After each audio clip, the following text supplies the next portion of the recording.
Hiya Dave, lovely to meet up with yourself and Dave and do some further work on your game. It's been a long time since we got together, and some quite interesting points that we covered, mainly in regards to making it easier for you to achieve the sort of impact criteria that you want. So setup from face on was an issue initially, could do with both feet turning out a little bit more on the left. Was at the start of your session, so definitely needed the feet turning out just a fraction more than what you're demonstrating there. So maybe where the green arrows are. That was a very sort of minor point. The main issue related to the positioning of the centres. Here we've got the centres stacked on top of one another. Actually, your upper centre, the red dot, is slightly out in front of the hips, so the hips are back a little bit. You can see the centre of the shoulder turn is sort of inside the left heel. And what that requires you to do now to hit the golf ball is move the hips towards the target during the downswing, certainly in the transition, and create some sort of side bend away from the target, get some linear movement in there to tighten the radius of the swing, keep the arms and the hands in, etc. In order to achieve this look that you have here through impact, you have two options. You can do what the player on the left is trying to do, which is shift, or you can do what the player on the right here is doing, which is presetting that move at P1. So what we've done here is we've moved the pelvis towards the target, maybe 3 or 4 inches. Centre of the shoulder turn, as dictated by the red line, is still in the same place, just inside the left heel, but the setup appears to be completely different because of the way you've set up, the way you've moved the pelvis set up. What you can now do is start to just pivot around this point. So once the hips are far enough forward, you can just start to pivot around that point at various rates throughout the downswing and through swing, rather than trying to shift across whilst doing that like you did at the start of the session. So during the downswing, we've got a slide to put the tilt in. We're extending, we talked about that, and we're rotating. Unfortunately, you were spending so much time trying to slide, trying to get off the back foot, that you couldn't really time anything else. The more you turned, the less you slid, the more the arms got pulled out, and the more the net got presented to the golf club, which we'll see when we look at the down the line footage.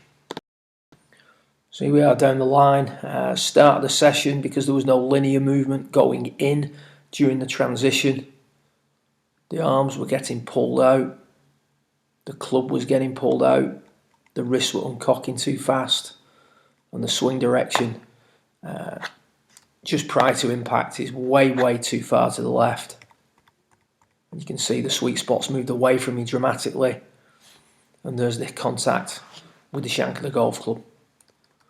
So very much no linear, with a rotation rate of, we were talking about the different rates, of about 8. So lots of rotation with no linear, resulting in the hips turning too fast, the arms getting pulled out, the hips being back at P7, and the club getting pulled outwards, hitting the shank. Here now on the right, we've put the linear in to start with, so we're not trying to slide through it at all during the downswing. We don't need to, we've already preset that position. What we're trying to do now is regulate the rate at which we rotate through the golf ball. You must rotate, but you can rotate at different rates. That's what we're talking about. So we're taking the emphasis off the rotation, rather than no slide and a rate of about 8 on the left. What we're doing now is we've preset the slide, and we're trying to rotate at about a 4 or a 3. And we're trying to control, you see the bar down on the floor, just to prevent the sweet spot drifting away from you at the last minute. And you can see the swing direction coming in now is completely different. The move through the ball, hitting out for longer, getting off the right side. You can see the right heel releasing much sooner.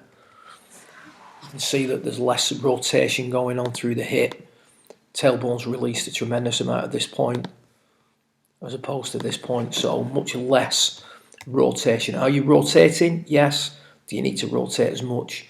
No. So preset the linear and then regulate the rate at which you turn through the golf ball. If the linear is preset, and you hit the odd shank, you're rotating too much too soon, and you need to back that rate off. When we're playing around with the numbers, we sort of, we use the rates, 10 as being the most extreme, 0 being the least, etc. For you to be functional, you need to be operating around sort of 6, 5, 4s, 3s. Your best shots were coming when you were feeling 3s and 4s. It's a relevant number other than its benefit in allowing you to sort of visualise and feel what's going on. Good luck with it, have fun with the numbers, and look forward to watching the progress over the next few weeks. Well done.